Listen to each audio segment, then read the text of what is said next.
I dropped a video about how focus matters in being target focused, and I received a bunch of questions about it. So I'm going to read through some of those. Who knows? Maybe there's even some haters in here. We'll see what we get. So I really haven't read these other than just the first one. So we'll see what happens. First question. Do you compete with an occluded dot?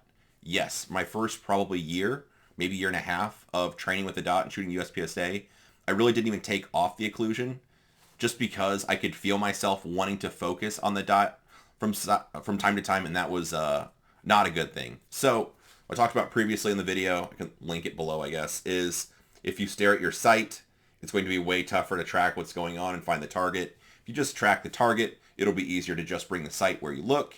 And if I start staring at the sight and the gun's recoiling, it'll be easier to let it track up the target because I'm not able to just watch where I want the bullets to go and drive them there. There's a lot of power in your vision, and just like driving, if I want to pick up my phone, I'm just going to look there and pick it up. If I want to pick up soda, I'm going to look where it's at, pick it up, like whatever. It's there's a lot of power in your vision, so I wouldn't try to old school like keep looking into a camera while I'm reaching trying to find something. Instead I would just look, yep, that's the thing I want, I'll pick it up, or clicking on it, whatever. So anyway, with the occluded dot, what it is putting a cover or tape on the muzzle side of the optic.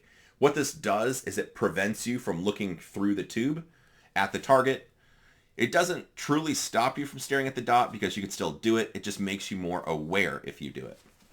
So what you'll see is, try to do this well for a camera, if the optic is covered so I can't see through it, this eye is going to see, my left eye is going to see the red dot on the backer of whatever you choose. I like black electrical tape just because, or the kind of the polymer or 3D printed covers that Stonebridge Gunworks makes, just snap on and snap off. Anyway, I prefer the black backer with a red dot on it. So what this allows me to do is, looking through this eye, I see the dot, but I kind of see everything else around it. With my right eye, I see everything. My brain kind of puts them together. And then I'm looking at the target and I see the red dot on it. It's, like I said, it's a good training tool. I have no issues shooting matches with it. My friend Mason almost became a national champion. He was, I think, second place or something like that year while shooting occluded. So I don't think it holds you back at all.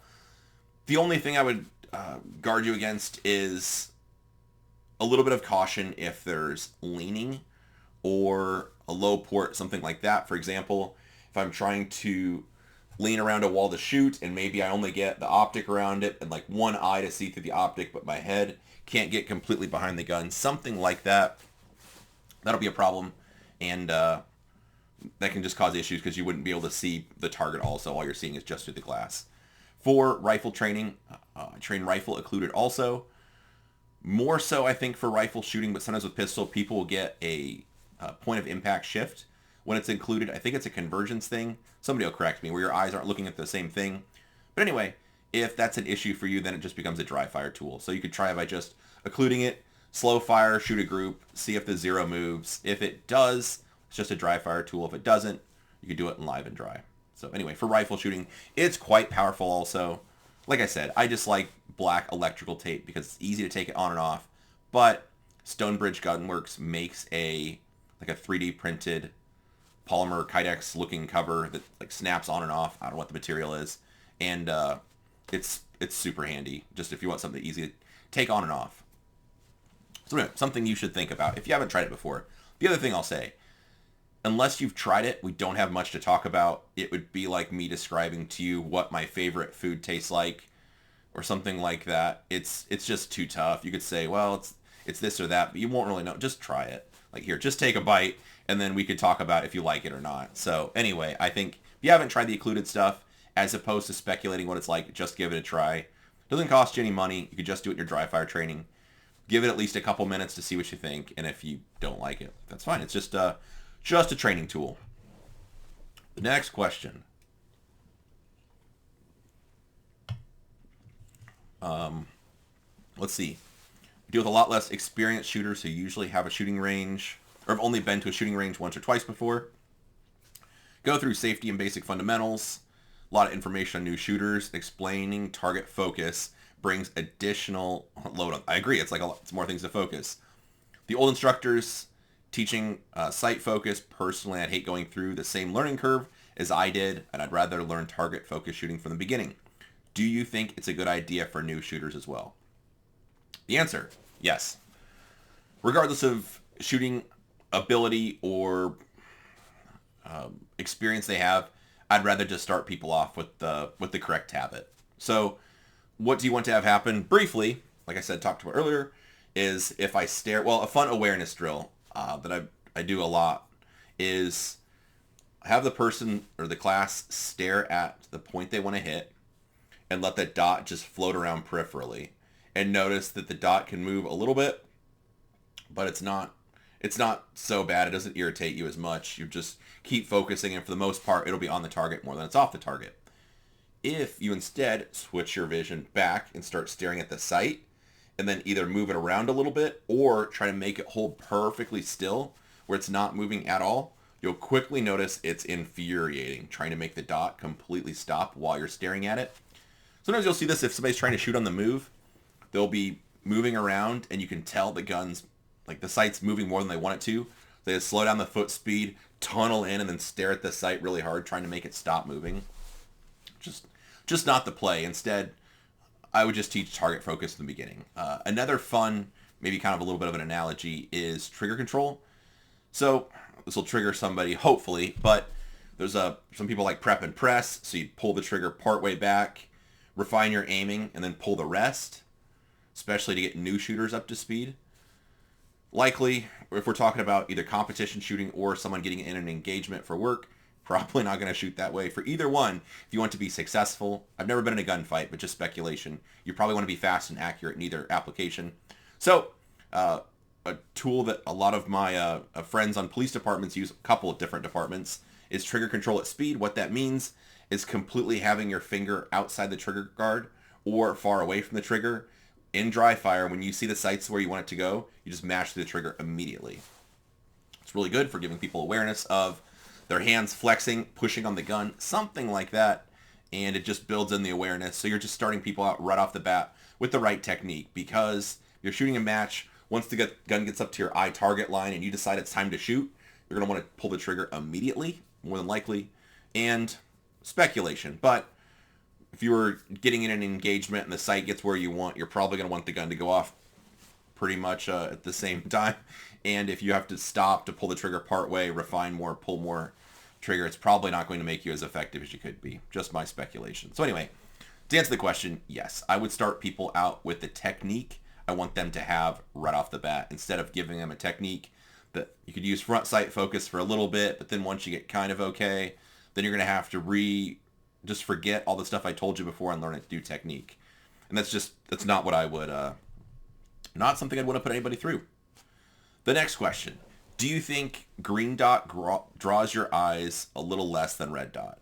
Thanks for the video. I've used the green dots a little bit, and I don't really have a strong opinion. In my limited usage, it was just don't stare at the green as opposed to don't stare at the red. In my days of shooting iron sights, I preferred green fiber. I actually thought that stood out a little bit more. And I've heard our friend Benny Boy say he thought the green stood out a little bit more also. I'd need more experience, just more time with it to have a stronger preference. I'm judging from what I've seen with fibers, I would not have any reason to disagree with him. Another friend of mine, Jeff, likes them also. So it's worth giving it a try. If you have somebody, a friend that has one and you want to try it, like, give it a try. People work too hard for their money. I wouldn't necessarily buy one as a science experiment unless you know you're going to like it or you just have the extra income, whatever. So it's preference. Either way, though, I have used both, and it's going to be easy to stare at either one. So I don't think one is going to make you more or less likely. Instead, the tools to help you not stare at the sight, adjusting the brightness is a good one. So turning it down or the occlusion are good ways to help you stare at the sight less. Let's see. Let's see what else we got for questions. How important is target focus shooting? My answer is, of course, extremely important. I'm wondering if you had any input. So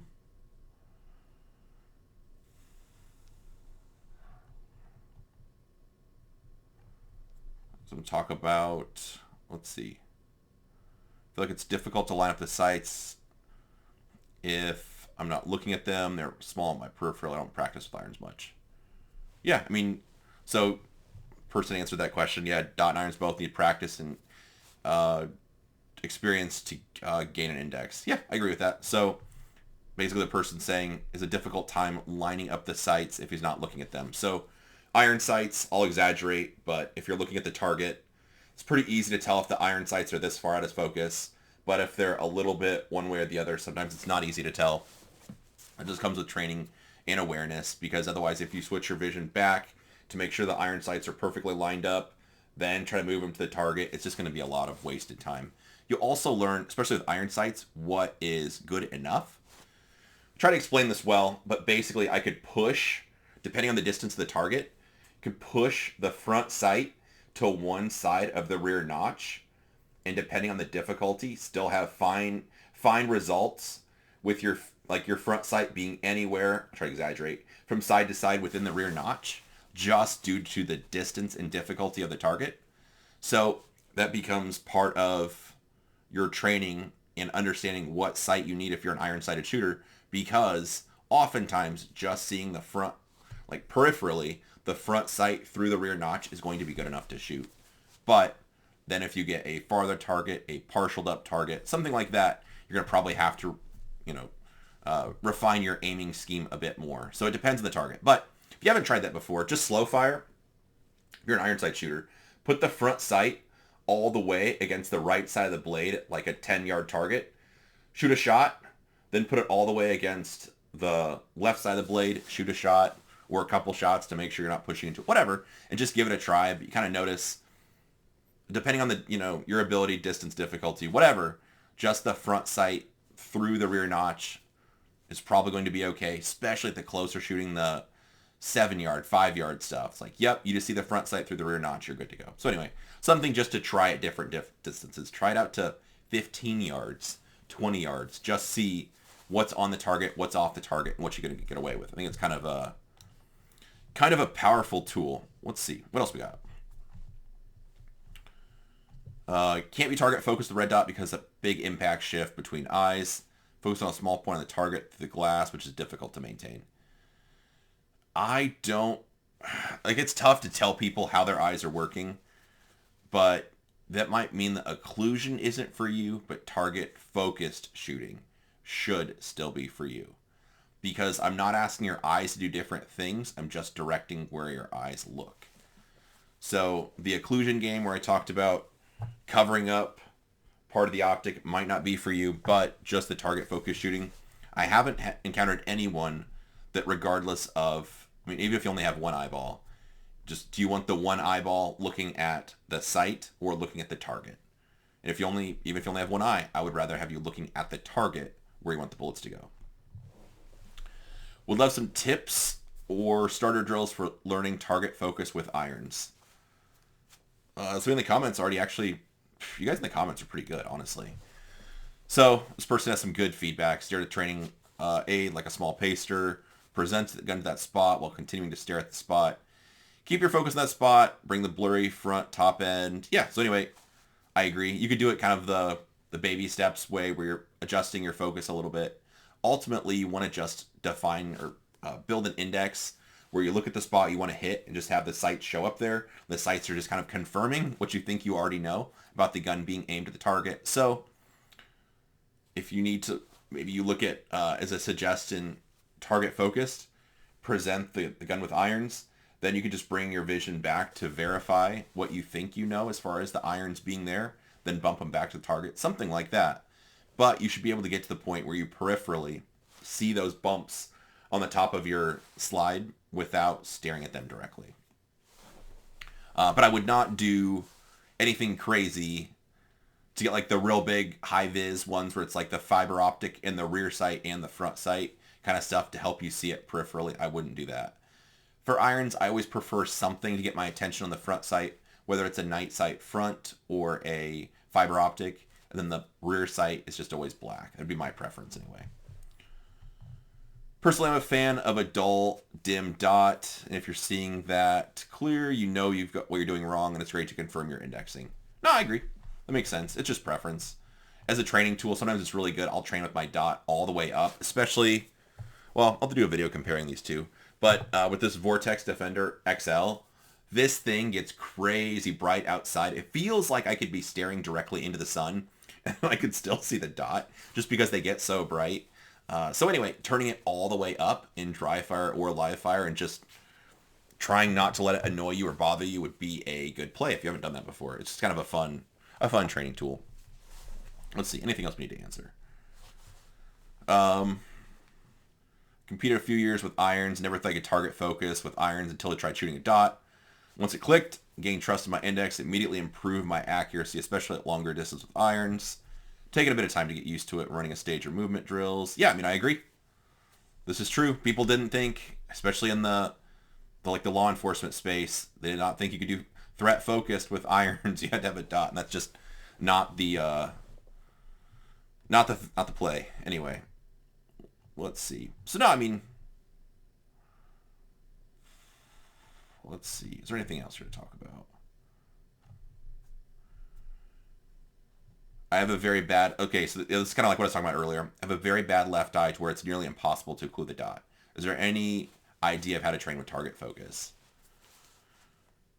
If you have like the convergence issue where with live ammo, like I said earlier, the bullets don't go where you want, then just do it in dry fire only. As long as both eyes work and you're able to see, okay, then I think it's fine to do it in dry fire. You're just working on where you direct your focus to. And if there's a convergence issue when you put the paster or the cover on, then they don't go to the same point, that's okay. Otherwise, I mean, it's not like you're going to be perfect at not staring at the sight. Well, I'll give you a little bit of spoiler alert. Even at my current shooting ability, whatever that means, I'll still catch myself occasionally staring at the sight. And it'll irritate me, tell myself not to do it again, and then I'll just move on. But once in a while, that's going to happen. Maybe in a specific situation, a far target, super fast shooting, maybe it's up close shooting, whatever it is for you. But anyway, that's still going to happen from time to time. And that's just, if you have the awareness that it happens, either infrequently or frequently, that's really good. And if you're delusional and think that you've never stared at the sight or dot and you'll never do it again, and that's just not you, then that's okay. You can live in your own little world anyway. Front sight training institute boomers are now angry and confused. I mean, that's not just limited to boomers. I see plenty of younger people that think you need front sight focus. Just being real. So constantly struggle to track targets behind. What drill would you recommend? So for that, it's like issues tracking the target. It's good that you're keying in on that. That means you're likely staring at your sight. And when you stare at your sight, if I'm moving, the hits are just going to drag the direction I'm moving as I watch the sight. So it's super important to keep tracking the sight. And as far as drills, I mean, the good news is you can fix most of this stuff or work on it just with dry fire training. You don't actually need to shoot live ammo. Just at home, 15 minutes a day, something like that, maybe 20 or 30 minutes, depending on how enthusiastic you are and how quickly you rage out.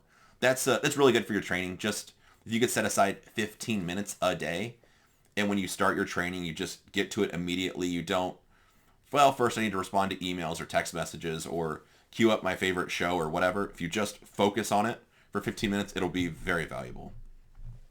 Anyway, I think that's enough of this. Hopefully it answers some questions you have. If you have any more, drop them in the comments, and I will try to get them answered.